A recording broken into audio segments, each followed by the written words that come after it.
I'm Ashley. I'm doing the talk on encouragement today, but first we're going to do just a quick skit. Okay. Yeah. Meet Ashley. Ashley's doing the talk on encouragement. Ashley is very nervous, but she has some friends that are sure to encourage her. Don't screw up, Mom. We know how you are. Man, look at your crusty shoes! Mother, if you keep nagging people, you're gonna lose your If you keep moving your hands so much, everyone's gonna hate you. That wasn't the most encouraging of statements that could be said. But Ashley seems even more nervous now. Let's try that again. But this time, let's start from the top, see if they can improve upon what they said. Mom, you got this. I have faith in you.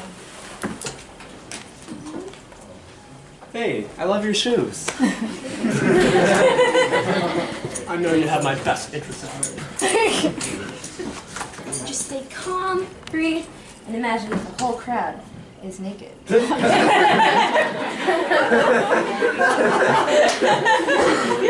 It seems that the encouragement was everything that Ashley needed. It's off to you. That's why I tell you guys, I am not imagining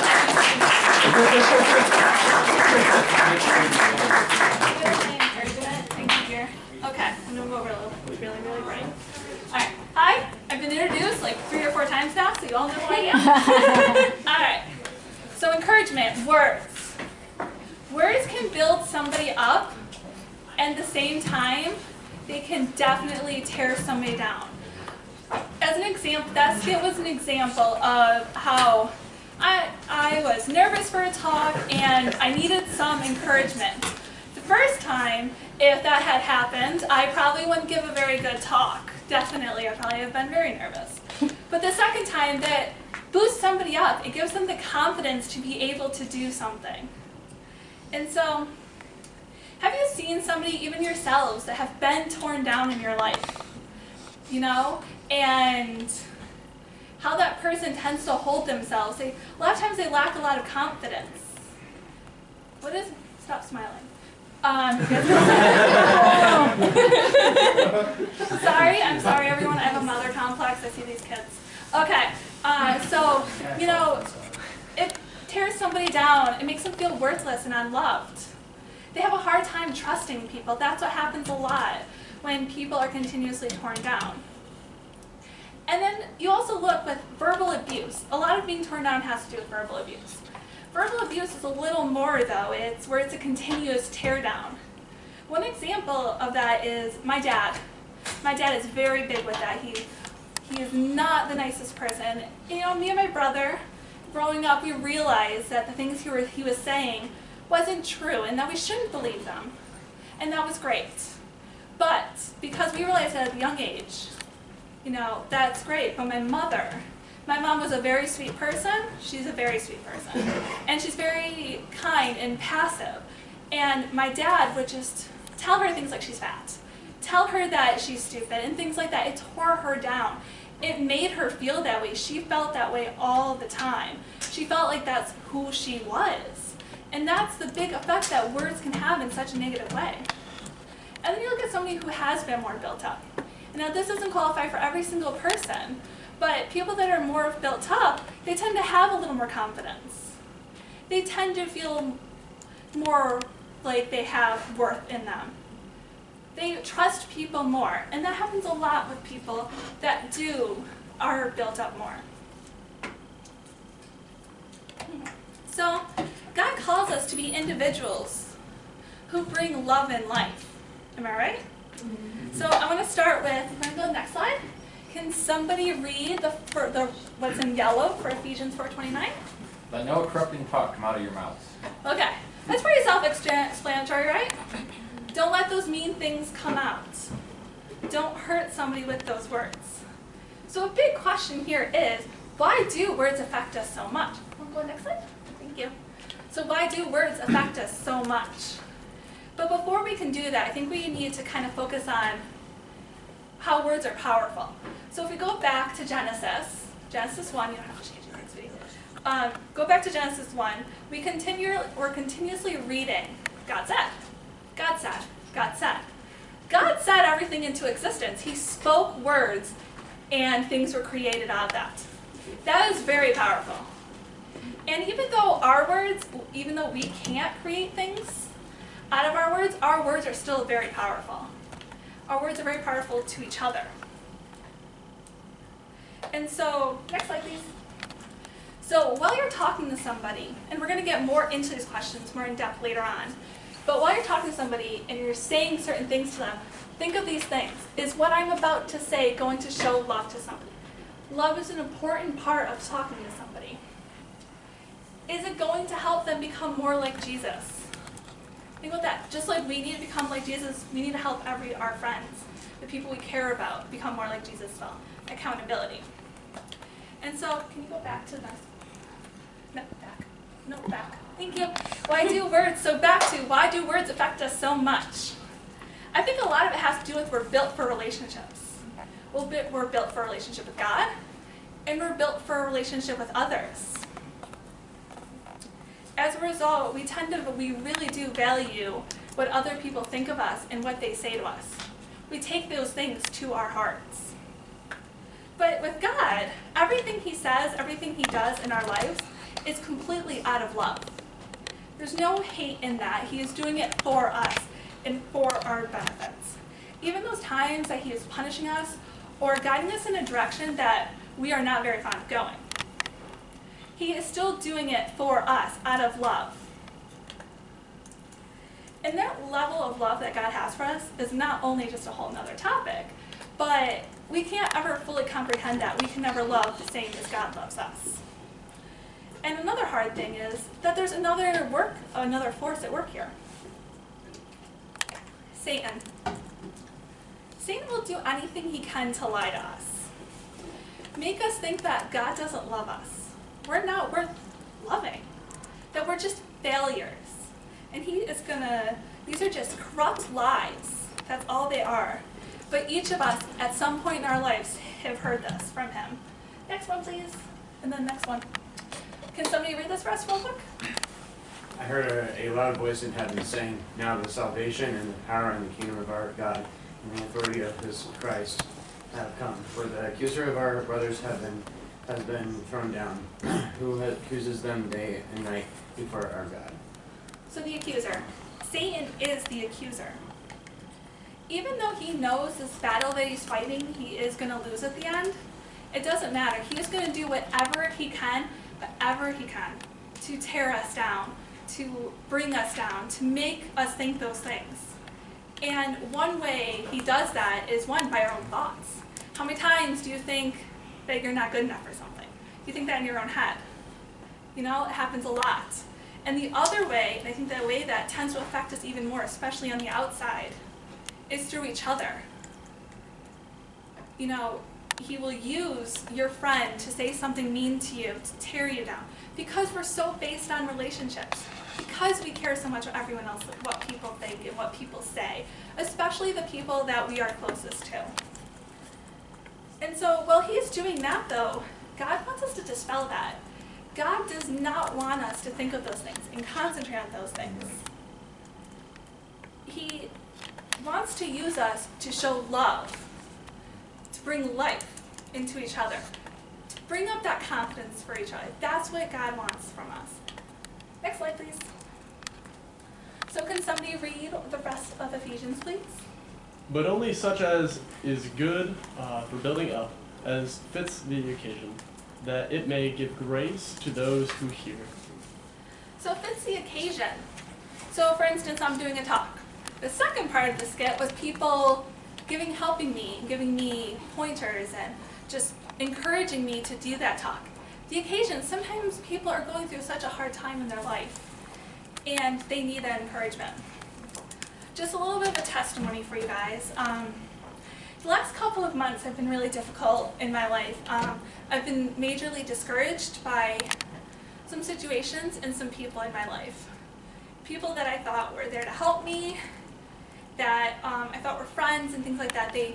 tore me down to somebody that I barely recognized. You know, being discouraged is so difficult, especially by the people that you care about and who care about you. And it makes it harder to do those even normal things in your lives. But then again, I think of the positive and the awesome. I have amazing, wonderful people in my life still. And my birthday was a couple of weeks ago, and my friend Jenny Adams, a lot of you know her, she told me to tell you this is copyrighted. I just want to inform you it's not copyrighted. No word involved. A couple weeks ago, she made me this beautiful book. It's beautiful to me, at least. And some of you know this because some of you wrote little quotes in here. It is full of memories, pictures, quotes. I love good quotes. Verses.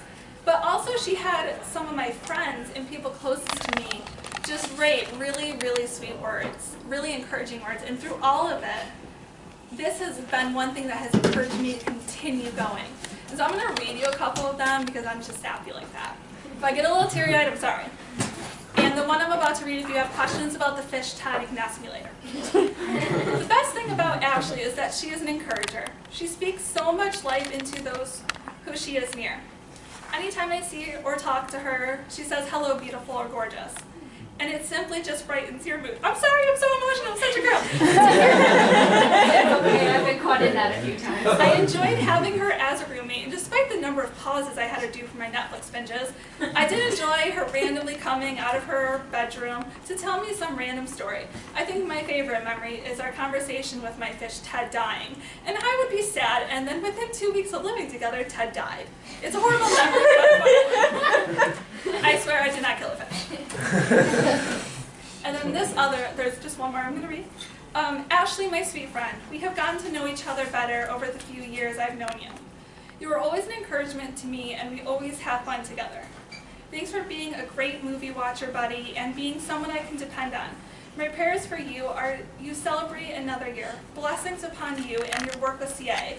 God has used you and will use you in so many students' lives. Happy birthday. Those are just a couple of many things in here. So through all of these hard times, this discouragement, the crying, the feeling like I am a failure, that what have I done, why am I such a terrible person? This is just one example of just how amazing people can really be and how much encouragement can mean to somebody.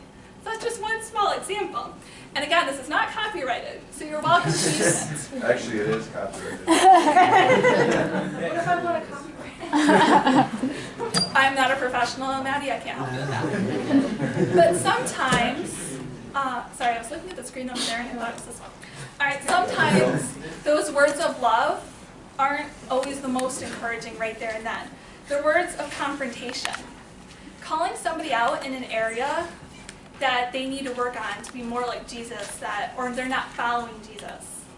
And it's okay to do that. The hard thing with confrontation, I'm sure all of you know this, is it's such a tricky balance, right?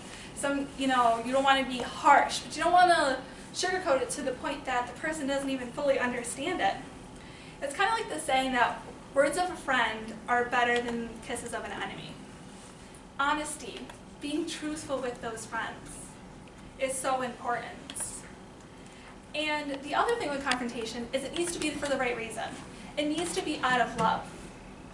Not because you're angry with the person, no selfish reasons, not because you're annoyed the person's been driving you crazy. Those aren't reasons to confront somebody. It needs to be done out of love, for their benefit. How are you helping them? And it goes back to the questions, is what I am saying going to show somebody love? Is it going to help them to be more like Jesus?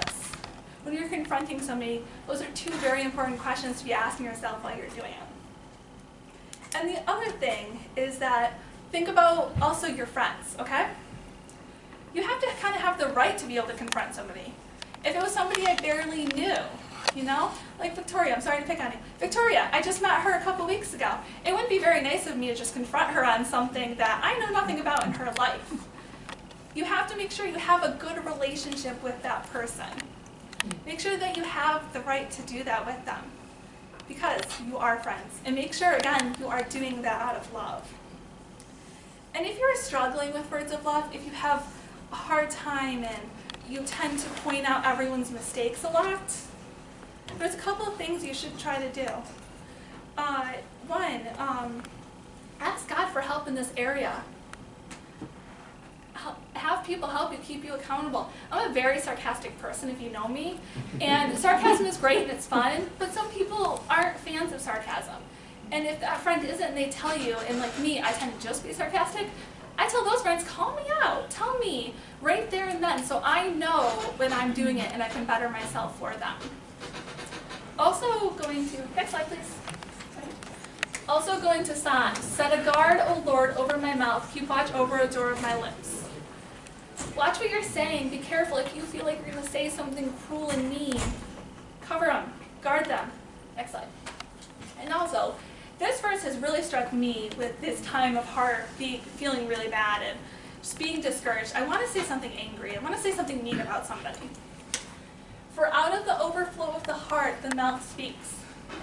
So whenever you're speaking, whenever you're saying those things about people, God's saying that's coming from you. Jesus said that.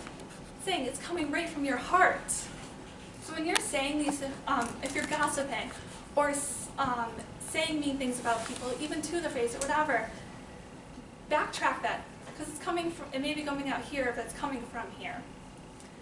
And so I just want to close with one more verse. Would somebody read this for me, please? Let your conversation be always full of grace, seasoned with salt, so that you may know how to answer everyone. Colossians 4, verse 6. When talking to others, think about what that person needs at that time. Think about how you can encourage them, how you can help them. Just think of those things while you're doing that. And I want CA to be a place of encouragement, to be a place where we're just continuously building each other up and challenging each other in the areas that we need to be challenged. And when we can fully do that here, when we can just walk up to each other and do that, we're going to start doing it to the people in our classes, to the people in Javas. They're going to see that. And then we're really making impact. We're showing them the love of Jesus. And so, yeah, small groups.